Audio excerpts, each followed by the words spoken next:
Photography today is deeply ingrained in our lives, something we're exposed to or engage in probably every day.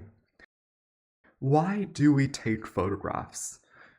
To memorialize, to document or narrate, to expose, maybe to immortalize someone, something, a feeling, or an experience.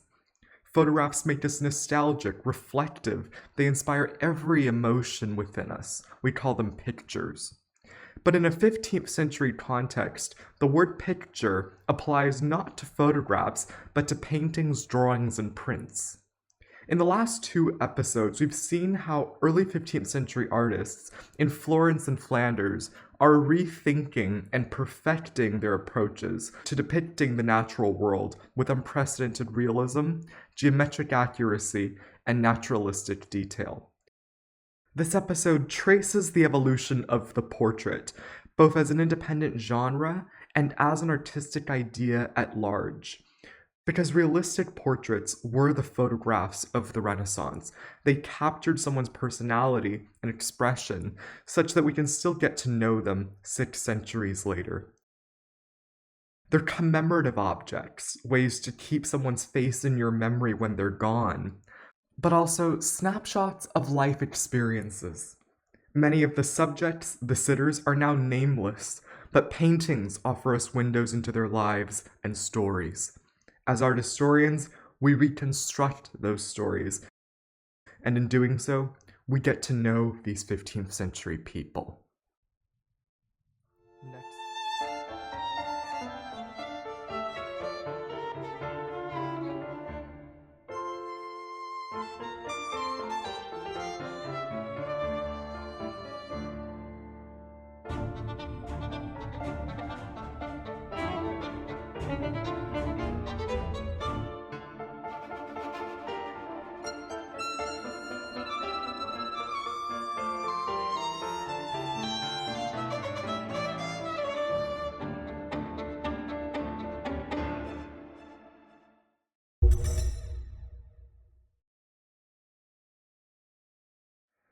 Sometimes when we take a photo of someone, we deliberately include scenery in the background. Other times, we want a clean, dignified shot with no distractions. Renaissance portraitists faced these same choices. Take a moment to look closely at this double portrait.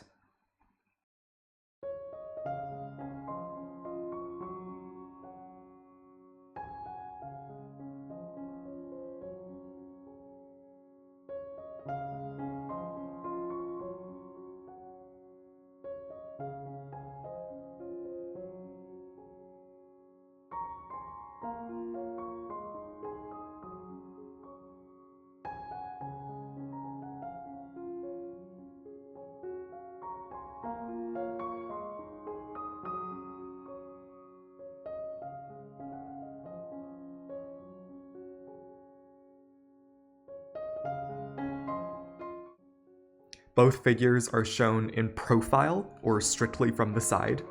They face each other across a casement window in this domestic interior, and we can even see out the open window onto this street running along a riverbank, and even follow this river into the distant mountains. This is the first Italian portrait to include any of these elements.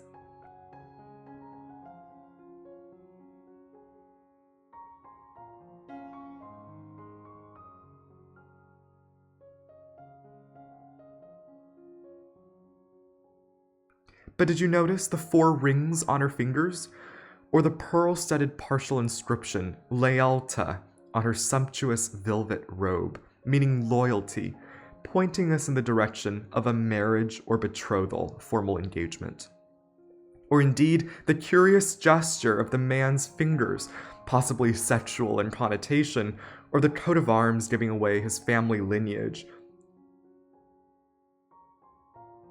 or his bright red hat indicative of social status, or his shadow. If not initially obvious, you won't be able to unsee his shadow once you notice. There's a wonderful story in Roman writer Pliny's Natural History, repopularized by Leon Battista Alberti, that the art of painting was born when someone traced their lover's shadow. This painter, Fra Filippo Lippi, might be referencing that with his unusually prominent shadow here. Notice too how small the man is compared to the woman. From afar, you might miss him altogether.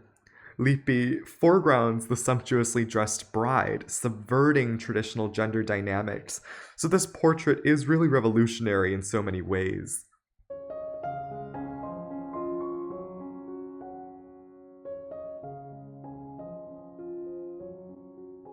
He also made a number of changes to the composition in the underdrawing, or pentimenti, visible thanks to infrared reflectography. Notice this faint outline of the man's raised hand. He looks like he's gesturing to her, something never realized in paint. And this tendency to experiment with compositional design is signature of Lippi's work. Like Fra Angelico, Fra Filippo Lippi was a friar painter and extensively employed by the Medici, and being at the forefront of the Florentine art world, he must have been aware of developments in Northern European painting. There were extensive commercial connections between Italy and Flanders, and paintings did travel across the Alps. But this landscape outside the window, completely new to Italian painting, raises a key question. Is this a Florentine invention or a product of Flemish influence? Was it inspired by early Netherlandish depictions of nature? Without concrete documentation, the question of influence versus innovation is difficult to answer. But by tracing the narrative, we can certainly theorize about the flow of artistic dialogues. And in a sense, that's what art history is all about. Pull up the last picture of someone else that you took, or even a selfie. Is it a frontal view of the person where they directly face the camera? Is it a 3/4 view between frontal and profile? Or is it a profil perdu from the back at an angle? In any case, it probably isn't a profile view, which doesn't tend to be very common anymore. But in early Quattrocento Italy, profile was actually the preferred format for a portrait. Part of the credit for this goes to relief sculpture. We saw Donatello's Pazzi Madonna, where both figures are shown in profile. But another part of the credit goes to Pisanello, the most celebrated painter of the early Quattrocento in Italy in his time. If you were a European ruler or noble, you wanted a portrait by Pisanello, and he worked at the courts of Milan and Mantua and Ferrara, all centers of Renaissance humanism full of classical learning and Roman artifacts. So he's in constant contact with great Roman and medieval art, which included a range of medals and coins, both Roman and otherwise, featuring profile portraits. In emulating this format, Pisanello invented the portrait medallion, where the front or obverse shows a profile portrait and the back or reverse honors the subject's accomplishments. The same idea applies to the modern US penny. The obverse shows Lincoln in profile and the reverse the Lincoln Memorial. You're looking at the first portrait medal Pisanello ever made, and the first of the Renaissance. The inscription tells us he's the Byzantine Emperor John Palaeologus, who was in Italy to negotiate the eventually failed reunion of the Catholic and Orthodox churches. His empire was in a state of decay, but you couldn't tell from this medal. Indeed, the reverse celebrates his piety. He's praying to this vision of a cross, which, if you watched episode 2, is the exact same iconography Pisanello uses in the St. Eustace. And by the 1440s, the portrait medal was booming in popularity. Its connection with Roman imperial portraiture made it erudite and respectable, especially for rulers who wanted to follow the classical tradition. But just as it is today, for the person being portrayed, the most pressing concern was always to look flattering. Patrons had to approve of how portraits reflected them. Often their appearances were beautified. The portrait served as a filter and photo editor, glorifying their subjects. Now, making a medal begins with a preparatory drawing, which would be shown to the patron for their feedback and approval. Then, from that design, a wax model and eventually mold would be made. Pour metal into the mold, chase and polish the surface, and the metal is ready. Filippo Maria Visconti was a ruthlessly violent, expansionist duke who waged the wars in Lombardy against Florence, and personality aside, which he was monstrous, he was very overweight and was very insecure because of it. He'd wear loose clothing to try to hide it. And luckily, Pisanello cuts off the profile at the chest here, and he angles the duke's head slightly forward. We feel the sense of a formidable military commander charging forward. Pisanello completely glamorizes the duke's appearance. And this type of commemorative portraiture wasn't limited to men. This is Cecilia Gonzaga, Princess of Mantua in northern Italy. And the reverse of this medal is even more fascinating, because look at the creature being tamed by a young woman, not unlike Cecilia herself.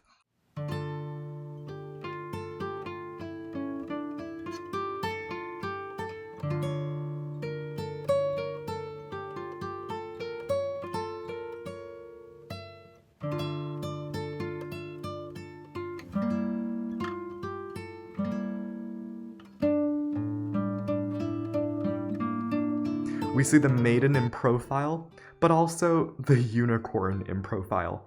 This is the medieval legend that unicorns, these mythical, immortal, pure beasts emblematic of Christ, could only be captured not by hunters, but by a virgin maiden. And it's salient that Cecilia was extremely well educated in the classics and also a devout nun, a chaste maiden like the one in the unicorn legend.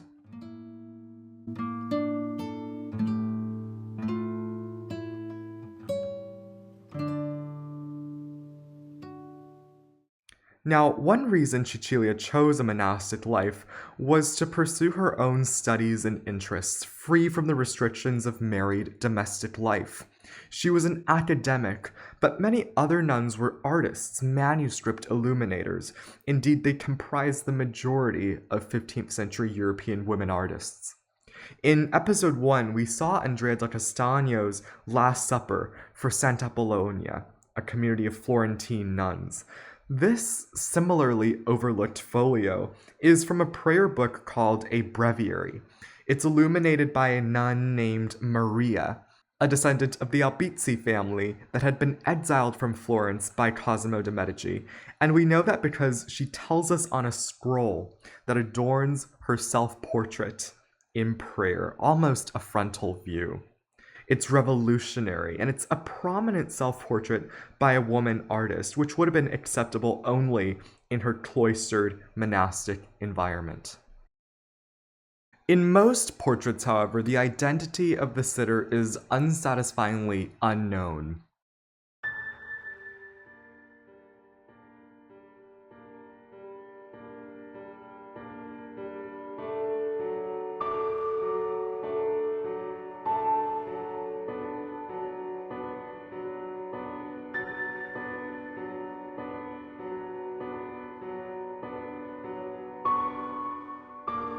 It's in artists' and patrons' best interests to help us here because identity links a portrait with its sitter's legacy. So family emblems and heraldic devices, coats of arms, are common giveaways. It's fruitful to approach a portrait as we would a living person. When we meet the sitter, we ask first for their name. These symbols are the sitter's ways of answering that question. In this Florentine profile, the lady doesn't face us, but directly confronting us are the 3 palm leaves on her sleeve. And it's just this tantalizing symbol begging us to link it to her identity. Palm in Italian is Palma. So for years, this lady was called Countess Palma of Urbino. But dig deeper and you'll find that there is no such person. So what if it's a surname? Was there a Palma family? Well, kind of. There was a family from Urbino whose emblem was the palm leaf, but they only changed their name to Palma in the 16th century, so it's only a slim possibility.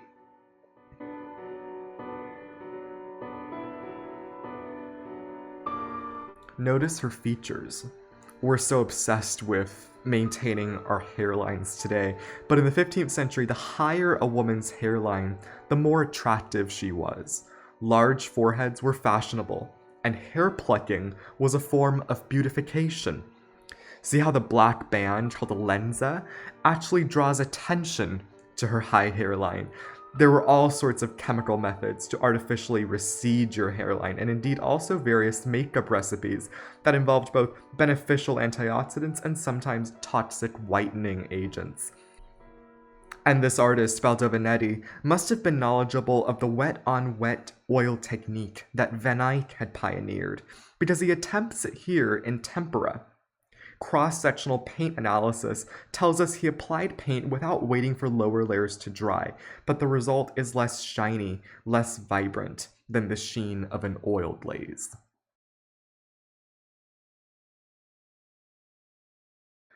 So we've now seen several Italian profile portraits, but I mentioned the transalpine conversations, meaning across the Alps, playing a role in the evolution of both Italian and Flemish portraiture throughout the century.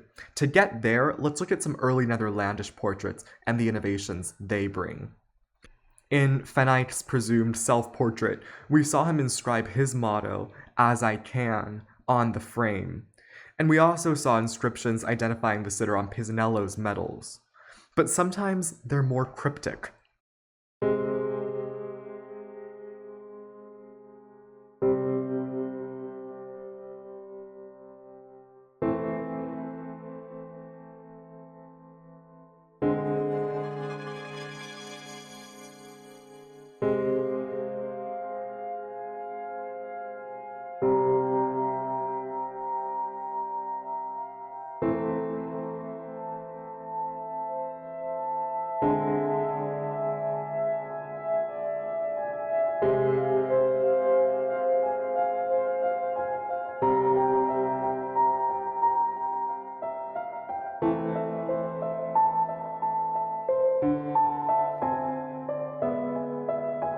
We see this man in 3/4, but he doesn't look at us. He wears a chaperon, holding a scroll we can't really read. But on the stone parapet separating us from his space are 3 mysteries. The lowest tells us this was acted or done on October 10th, 1432 by Van Eyck. Oddly specific and formal, it reads like documentation. And then this perplexing phrase carved into the parapet, Léal Souvenir, French for loyal remembrance. And finally, in Greek above that, the name Timotheus. And it's hard to read the writing because Van Eyck wasn't exactly fluent in Greek. But try connecting the dots. What does it all mean?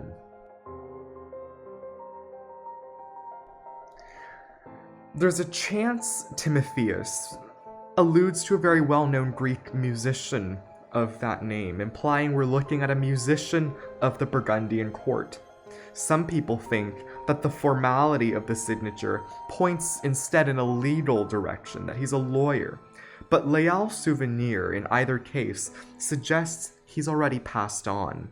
Maybe this portrait serves as his memorial, and the parapet as his tombstone. As we look at portraiture, also pay attention to the sitter's gaze. Gazes transcend the pictorial space, entering our space, breaking the fourth wall.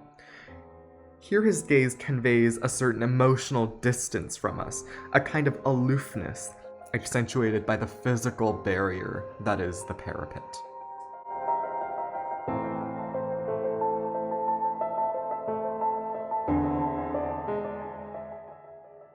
Léal Souvenir might have been painted posthumously, but in most cases, artists would take a quick sketch from life and use it as the basis for a portrait of any medium. In Florence, artists would punch tiny holes into the outlines of their preparatory drawings and easily transcribe it onto their panel in a process called pouncing. We know less about Flemish drawings of this period because not many survive, but the ones that do are exquisite masterpieces in themselves. Making this particular drawing would have been much harder than it looks. First, paper would be prepared with a white chalk ground, and then a silver stylus would be used to draw on the chalk. This technique, called silver point, made softer, more delicate marks than charcoal sticks. Graphite was not discovered until the 16th century.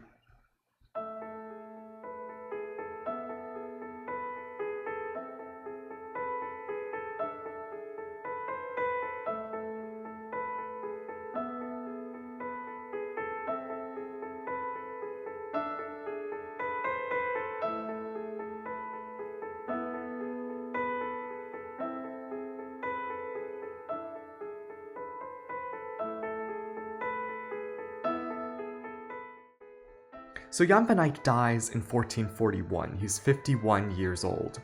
But he leaves a lasting legacy through not just his body of work, but also his pupils, his workshop.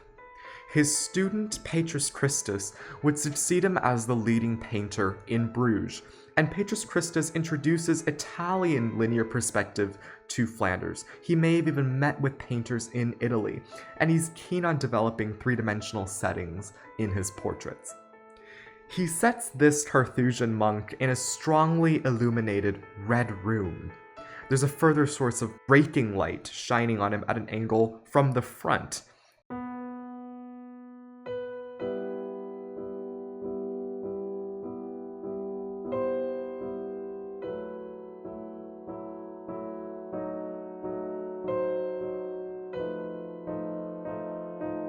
His eyes meet ours. He stares at us with curiosity and alertness.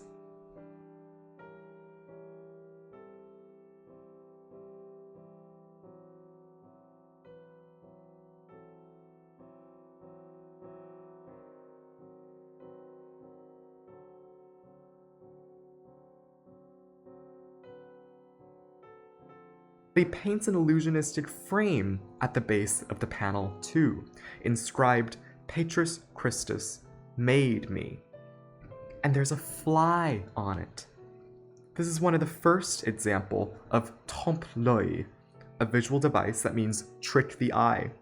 Is Christus showing off his mastery of his craft, his ability to paint so realistically we're duped into thinking the fly is real? After all, the insect appears right above his name. Or is this more traditional iconography, symbolic of sin? I tend to think both fly and frame are clever devices of visual deception.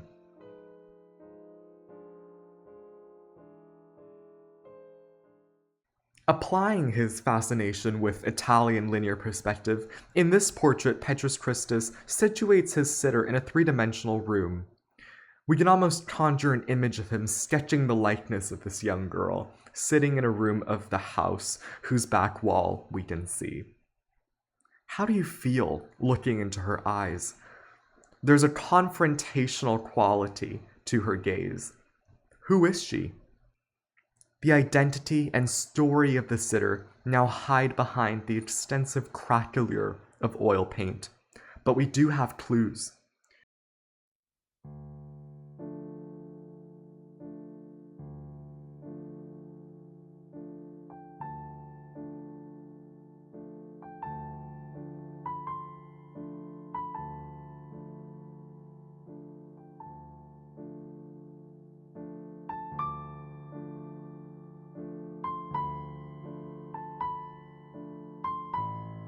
She wears a sophisticated necklace and a thin veil whose outline is just barely visible. Below that, a coat lined with the fur of ermine. So she's a typical middle class or bourgeois lady of 15th century Bruges, maybe using this portrait to advertise herself to potential suitors for marriage. Petrus Christus has chosen realism over idealism and preserved the asymmetry of her eyes. She wears a hennin, a headdress in the form of a truncated cone secured around her neck, inspired by Mongol headdresses called gugu hats, another reminder of the trade flourishing all across Eurasia.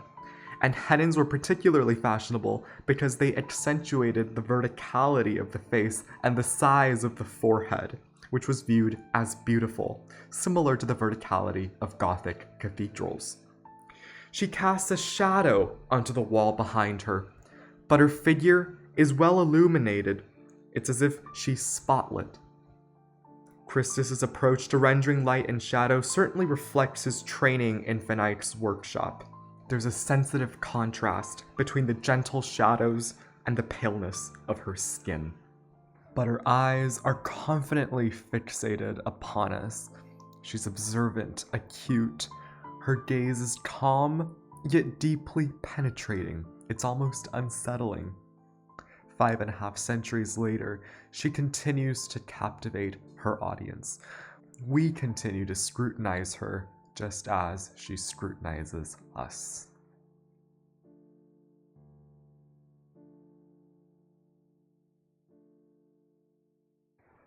So, thinking about this notion of the gaze, in the Florentine profile portraits we saw, there is no possibility for eye contact between sitter and viewer.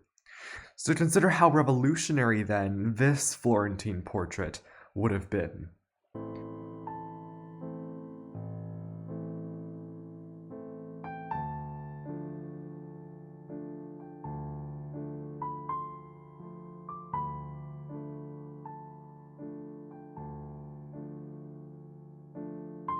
Andrea del Castagno's man looks directly at us, but is also rendered in 3/4, breaking with Italian tradition and aligning with Netherlandish norms of portraiture.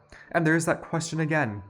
Is this something Andrea del Castagno here independently invented, or did he borrow it from early Netherlandish painting? This is the first Florentine example of 3/4 portraiture that survives. And here's the thing, artists themselves didn't have to travel across the Alps for their styles to diffuse. Many of their patrons, whether merchants or politicians, already made that journey regularly, bringing foreign artwork with them and indirectly causing stylistic mixing. Florence had close commercial ties to Bruges. Indeed, Bruges was home to a major branch of the Medici Bank. And the manager of this branch was a Florentine, Tommaso Portinari. And we know Portinari, with all his wealth, commissioned works from the most renowned Flemish painters during his time in Bruges.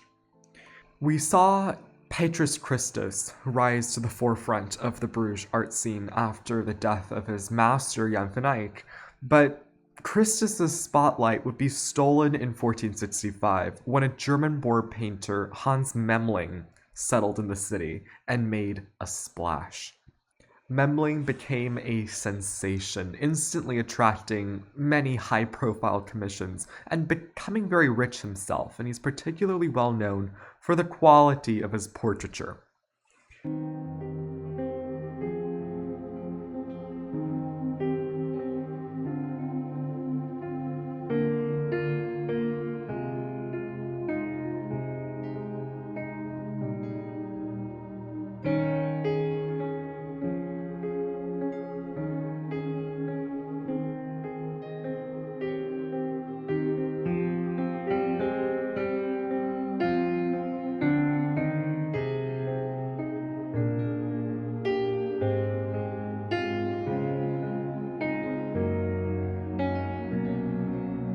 Memling's portrayals of Tommaso Portinari and his wife Maria are extraordinary for their anatomical precision. The modeling of the faces in 3/4, just a hint of a faint beard, a slight rosiness in the cheeks, highlights on the nose, shadows giving volume to the face, even the inner corner of the eye, the subtle color gradient in the iris. Maria wears a bejeweled necklace and a long, conical hennin, leading us to this illusionistic trompe-l'oeil stone frame. The hennin's veil seems to extend out of the frame as a result. Tommaso and Maria married in 1470, and these portraits were probably commissioned to commemorate their union. But when you consider their birth dates, you realize that he's in his 40s and she's 14. Today, Maria would be in 8th, 9th grade. This kind of age difference was typical in the Renaissance, and young girls were seen as particularly desirable because of their virginity. But Memling here shows Maria as a mature woman rather than a naive young girl. You may have noticed that their hands are both clasped in prayer, but it's odd because they look like they're praying to each other. That's because there's actually a missing piece to the puzzle here. These portraits initially flanked an image of the Virgin and Child, and together they formed a hinged triptych. We know that from historical records, but the central panel is now lost. This reconstruction is hypothetical, but I think it succeeds in showing how the holy image would have provided a vibrant, divine counterpoint. This is a hypothetical reconstruction, but I think it succeeds in showing how the holy image in the center would have provided a vibrant, divine counterpoint to the austere, earthly realm of the pious couple in prayer. I'd like to show you some elemental maps of these portraits obtained using X-ray fluorescence imaging. Shining X-rays of a certain wavelength on a painting affects different chemical elements present in the paint layers to reveal their presence and distribution. So these scans show us what artists use to achieve the colors we see, but also revisions or pentimenti they made in the process. When we look at Maria's hennin, for example, it's a plain black headdress in the final product, but the copper distribution map shows that, in fact, initially it was studded with pearls, forming the letters M and T for Maria and Tommaso. We also see this design in the lead map. Now, copper is associated with the mineral azurite, a blue pigment, and lead is associated with the pigment lead white. So the M and T design were originally done in blue and white, before being abandoned in favor of the simpler black velvet. Now, ultimately, patrons dictate how they want to be shown. So perhaps Maria wanted to appear more modest in the presence of the religious image originally in the center. Flaunting material wealth wouldn't be appropriate here.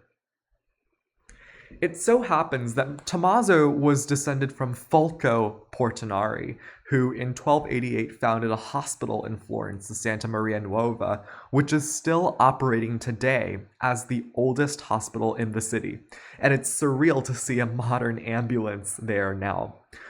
Well, Tommaso Portinari had a family chapel inside the hospital, and he commissioned for the altar of this chapel a massive triptych from Hugo van der Huys, a specialist in large-scale altarpieces based in Ghent. What did this mean? Well, it meant that a major Flemish painting was going to travel to Florence and go on permanent display. And Hugo van der Huys, who synthesized the styles of Jan van Eyck and Roger van der Weyden, certainly didn't disappoint. In fact, if the most iconographically complex Flemish painting of the early 15th century is the Ghent altarpiece, its late 15th century counterpart would be Hugo's Portinari altarpiece. Like we saw with the Ghent altarpiece, the closed state of Hugo's triptych shows the Annunciation in grisaille. And since this event leads logically and chronologically into the birth of Christ, when the triptych is opened on holy days, we see the adoration of the newborn Christ in the stable at Bethlehem. Rays of heavenly light emanate from his figure.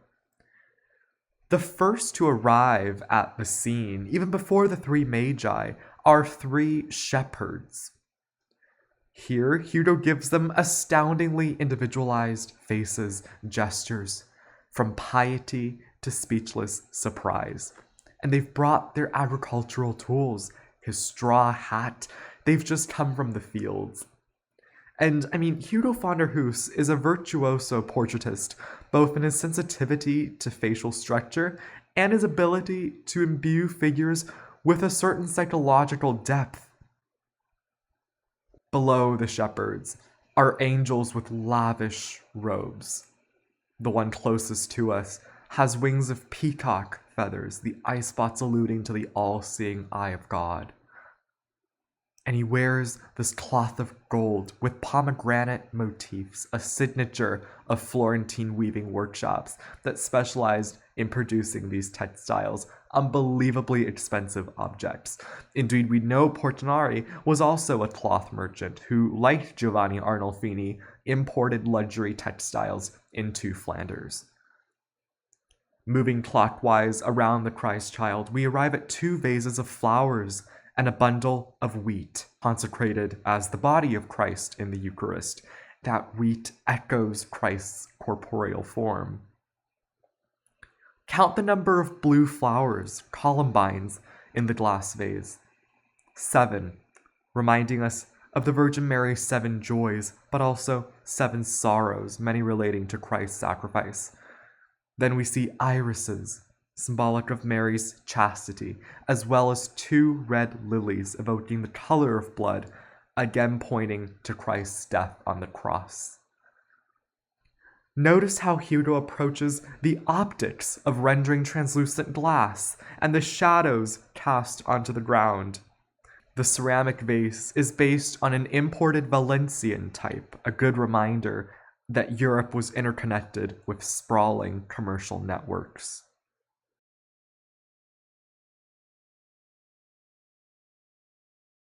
I love these 2 angels on our left. One is painted in profile, the other in 3/4. The former wears a stalk of red coral on his head. It's a protective talisman, here protecting the Christ child. All of these angels wear highly specific liturgical vestments, robes worn at church rituals. Remember that this triptych was commissioned for a chapel altar. These vestments connect the pictorial space to the viewer praying to the triptych at the altar, where they'd see these vestments physically worn. The pictorial space is continuous across the central panel and the wings. In the left wing, aside from the elegant drapery, there's actually a familiar face. The man kneeling in prayer is Tommaso Portinari. Here, his portrait was painted separately and attached onto the panel, which suggests he was sketched from life. Towering over him, protecting him, is Saint Thomas or Tommaso, his namesake and patron saint. Behind him are his 2 sons. And look in the far background. There's someone in the central panel wearing the same blue robes. This is the pregnant Mary, accompanied by Joseph and their donkey, en route to Bethlehem, the prequel to the story here. Across the triptych in the right wing are the female counterparts, Maria Portinari and her daughter, with their respective patron saints. At this point, Maria was in her early 20s and Tommaso in his 50s, but again, there's no visible age difference. Her hennin this time has the exact M and T pearl design Memling had abandoned, which is curious, we're unsure why. And her necklace looks familiar too. She wears the same one in Memling's portrait.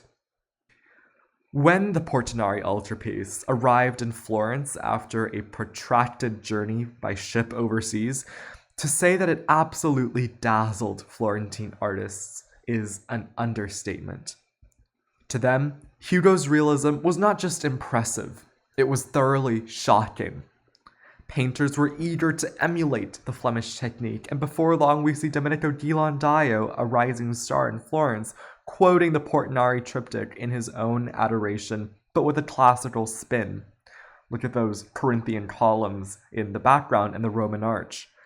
And larger scale landscapes would increasingly find their way into the backgrounds of Florentine paintings in the coming years.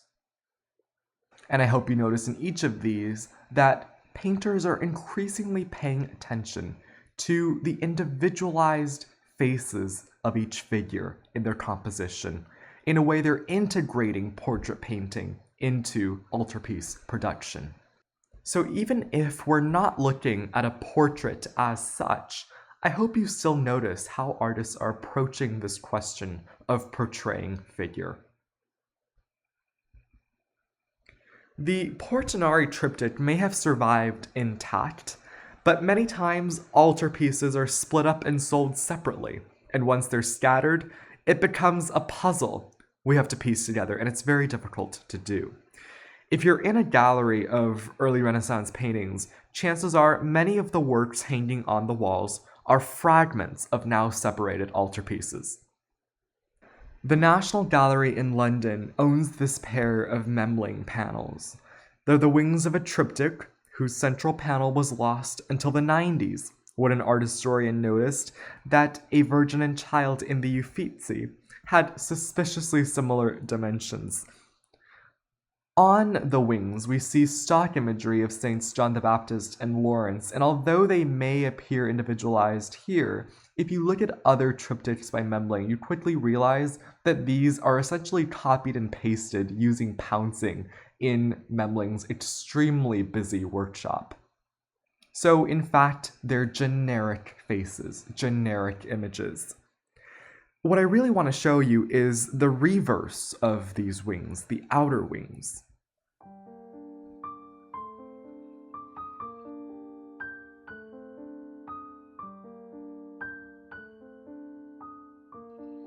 Nine magnificent cranes in a clearing under rosy twilight. There's the outline of a predator in the background, just barely visible, maybe a fox, watching the flock, waiting to strike. But there's a sentinel crane here to stand guard, holding a rock in its claw. If the crane fell asleep while standing watch, its foot would be relaxed, the stone would fall, and it would be woken up. That's a medieval legend, and cranes thus became symbolic of vigilance. But why would they be included here?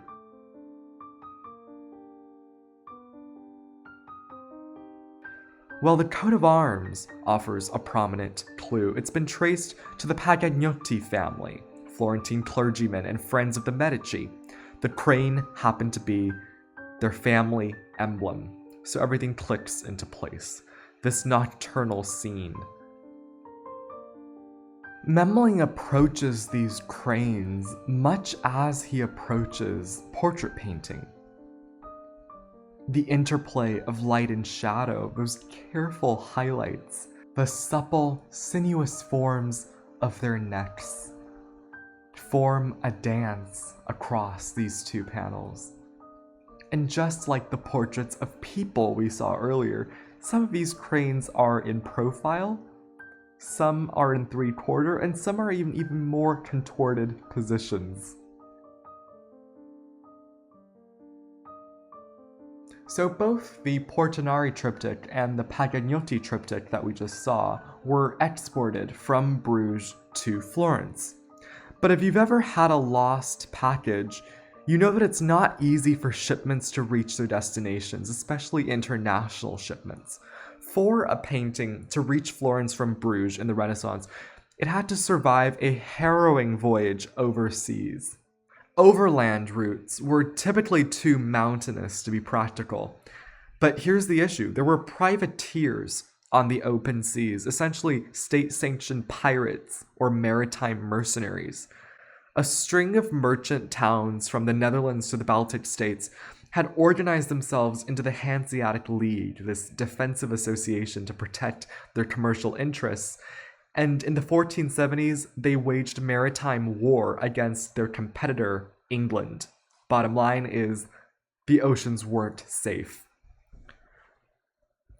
This triptych by Memling was commissioned for a Florentine banker. It was supposed to reach Pisa first by ship, and then Florence by wagon. Now, it just so happened that on its merry way to Pisa, it was intercepted by a privateer of the Hanseatic League, who captured it and brought it instead to Poland. Well, when they heard of this, the Florentine patrons sued the entire Hanseatic League in papal court. But the privateers justified their seizure, because the ship transporting this triptych was English. It was an enemy ship. So the patrons ended up losing the case, and Memling's Last Judgment remains in Poland today. And so we see this network of commercial connections facilitating interesting two-way dialogues across the Alps, whether for good or for bad. And likewise, the dialogues between Florentine and Flemish painters then becomes unsurprising.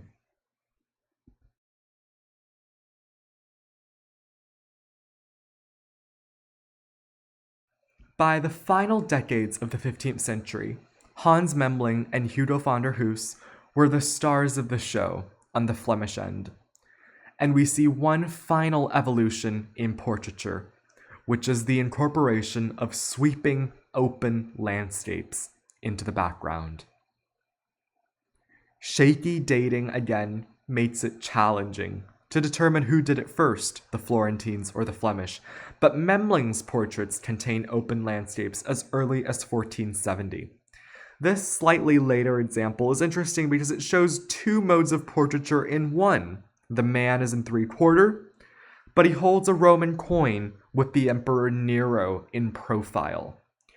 Now remember, this is by an artist working in Bruges, so the inclusion of a classical element is unexpected, but it's very possible that in fact this man, like Tommaso Portinari, is an Italian merchant living in Bruges who requested the inclusion of this humanist iconography.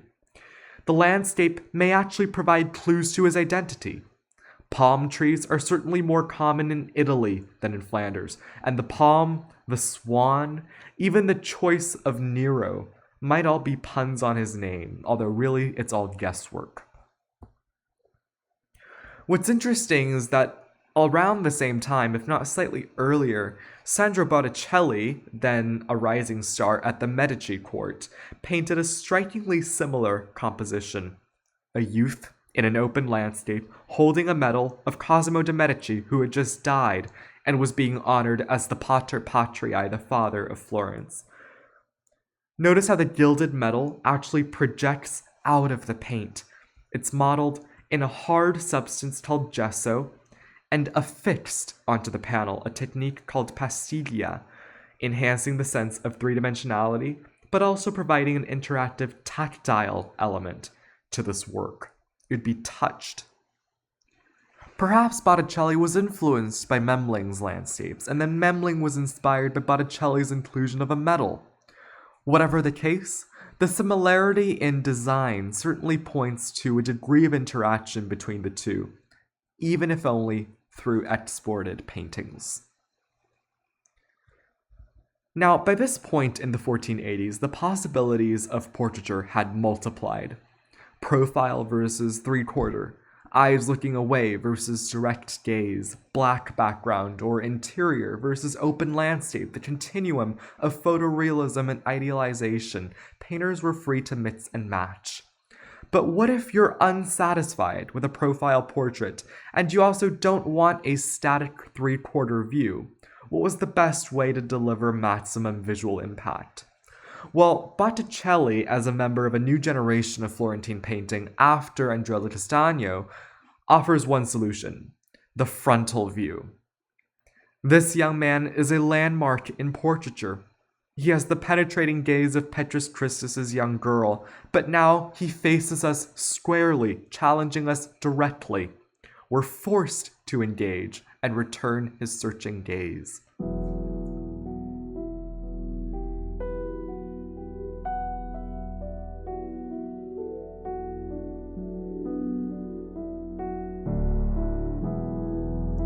But there is another solution.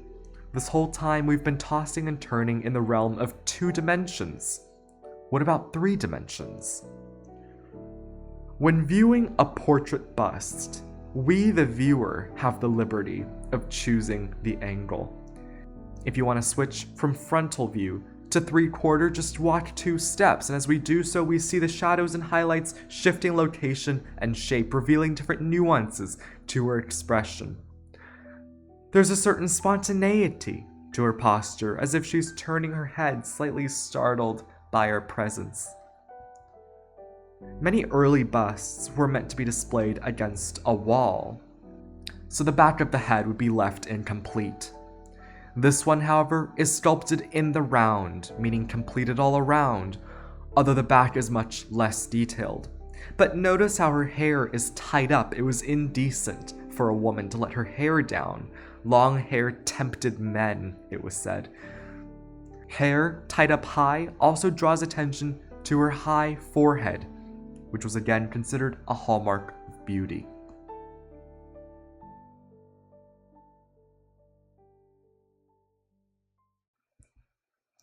To end this episode, I want to share a genre of portraiture that's often overlooked. We've seen young couples, successful adults, people who've passed away with the Léal Souvenir, but I find portraits of elderly people uniquely moving.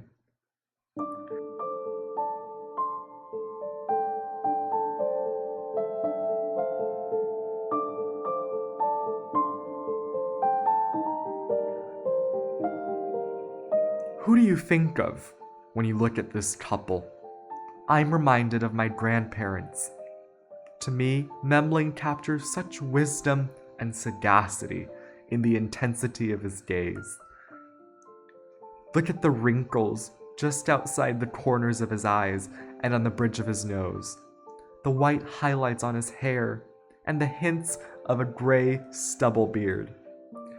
The raw realism of old age reminds me of veristic Roman portraiture, where wrinkles were accentuated and emphasized in busts of Roman patricians to convey gravitas, this idea of dignified wisdom and authority.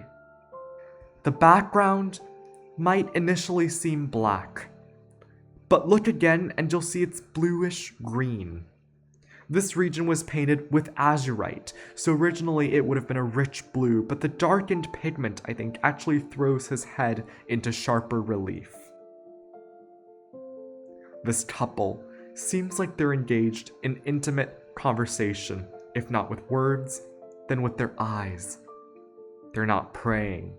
They're not trying to flaunt social status. These are photographs, snapshots of this aging couple, honoring them before they pass on. And when I look at this couple, the abundance of experience and intelligence that comes across, I begin imagining their life story. We don't know who they were or who commissioned Memling to paint this. Was it the couple themselves to memorialize their marriage of probably many, many years, or perhaps their children to immortalize their visages? In any case, I'd like to think that these works commemorate two lives well lived. Most people in the Renaissance didn't live to even see adulthood, so living to old age itself was worth celebrating.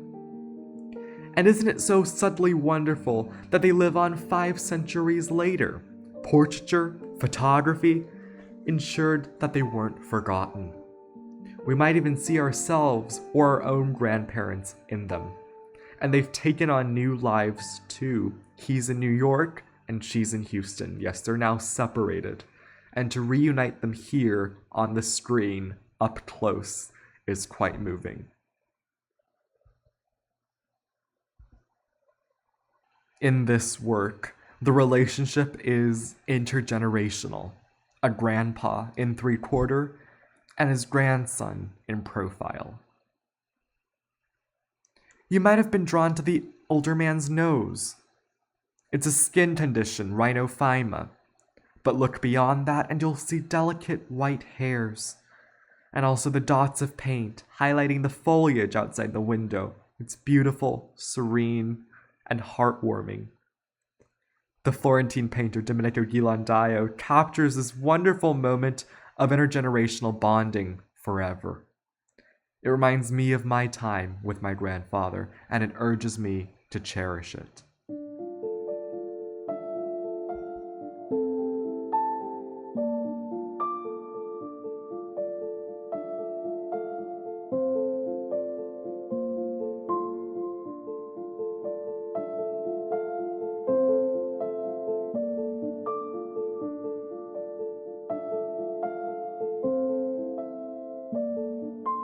What is it that makes a portrait compelling?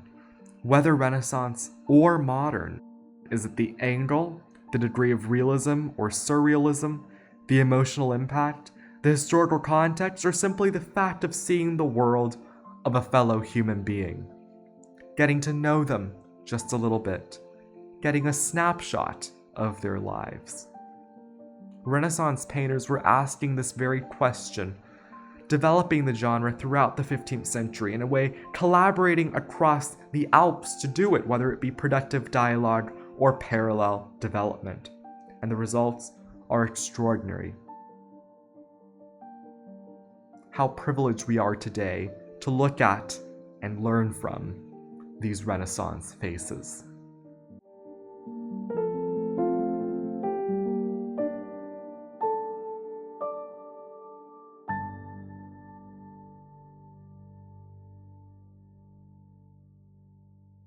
Next time, we'll expand our geographical and chronological horizons by considering Renaissance Europe in the context of multiple conversations. We'll look at the Iberian Peninsula, tracing Portugal's interactions with Africa in the Age of Discovery, and also the Inquisition in a newly unified Spain. We'll expand on the idea of transalpine dialogue beyond Florence and Flanders, looking at Paris, Ferrara, Rome, and Naples. And we'll consider interactions between different media with the advent of printmaking in 15th century Germany. I hope to see you then. Thank you for watching A Narrative Art History of the Renaissance.